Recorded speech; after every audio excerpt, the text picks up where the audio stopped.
Hi there guys, I'm Nikhil from Notion Hub, and in this video, I'll be showing you the most important tips and tricks for OnePlus Nord 2T. By the way, I'll also be posting a dedicated video for the best feature section where I'll be talking about all the features offered by this phone. So definitely check out that video as well, link will be in the description. With that said, first I'll start off with the navigation gestures. And once you enable them, you can swipe from the bottom of the screen to go home. We can swipe and hold from the bottom of the screen for recent apps, and to go back a step, you can swipe from the left side or right side of the screen. For Google Assistant, you can swipe from the bottom left corner or bottom right corner diagonally and it triggers Google Assistant. Finally, we can also quickly switch between applications just by swiping left or right at the bottom part of the display. Next, I'm going to show you how to trigger Google Assistant with the power button. Once you enable this feature, to get the regular power options, you need to press volume up and power button both at the same time for the power options. Next, we also got the dark theme on this phone, and you can enable it from the toggle or directly from the display settings. And once you enable it, it changes the complete theme of the phone. Stock applications like the phone dialer SMS application also change automatically to the dark mode, and even some of the Google applications like Play Store, YouTube also enable dark mode automatically. Next, we have a new customizations page in settings from where you can change your wallpapers, clock style and ambient display mode. You can also change the fingerprint animations, horizon light, and all the things that are related to the UI elements of this phone. If you want to really customize your phone, this is something you should definitely check out. Next, this phone also has the live caption feature, and once you enable it, whenever you're watching video, you can see live captions on your phone, and this gets translated right on your phone. You can enable or disable the live captions directly using the volume panel.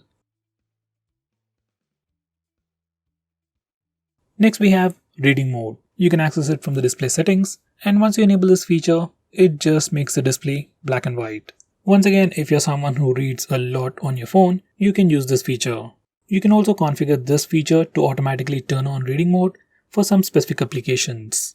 And it's definitely a pretty cool feature.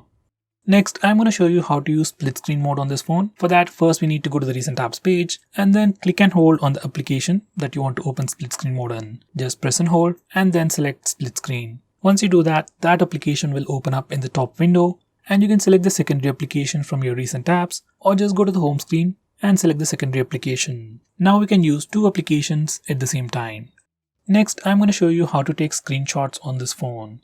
Default way or the simplest way is to use the buttons. Just press the volume down and power button both at the same time to take a screenshot. For some reason, if you're not able to do that, we also have the 3-finger screenshot gesture. By default, it is enabled. If it's not, you can enable it from settings. Once it is enabled, you can just swipe down using 3 fingers to take a screenshot. This gesture works really well, and nowadays most of the phones offer this feature. Next, I'm going to show you how to take a long screenshot. For that, first we need to take a regular screenshot. We can either use the buttons or the gesture. And once you take a screenshot, you get a preview at the bottom. Click expanded screenshot. Once you do that, your phone will scroll the page automatically to take a long screenshot. Once you're done, just click the screen to stop scrolling. Then you'll get a longer screenshot. Next, we have some pretty cool gestures on this phone that I would definitely recommend you to use. First, we have double tap to wake, and just like the name suggests, once you enable this feature, you can just double tap the screen to wake it up. If you're using face unlock feature, then you can just double tap it, it wakes up, sees your face, and then immediately unlocks the phone. Next, we also have the O gesture, where we can draw an O to open the camera application. My favorite one is the V, where we can draw V on a lock screen to toggle the flash. Besides these pre-configured characters, we can also add custom characters like S, M, W for custom actions.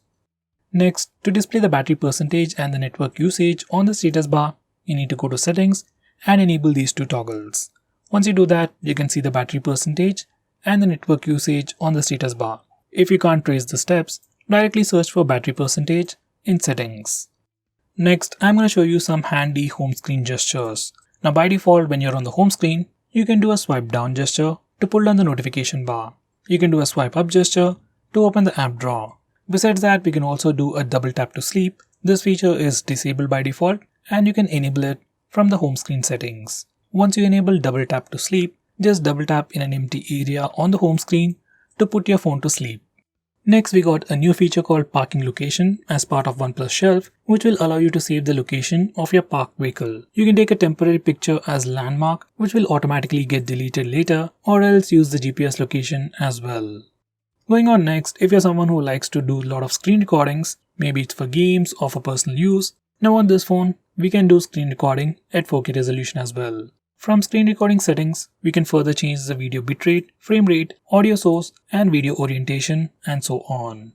Next, we have a new feature on this phone called optimized charging. And once you enable this feature, your phone will read your charging patterns, and according to that, it'll optimize your charging patterns. Normally, you wouldn't have to think about it. You get a 65-watt power adapter, and it can instantly charge your phone. It's great in short term, but if you want extended battery life, then I would recommend you to turn on this feature.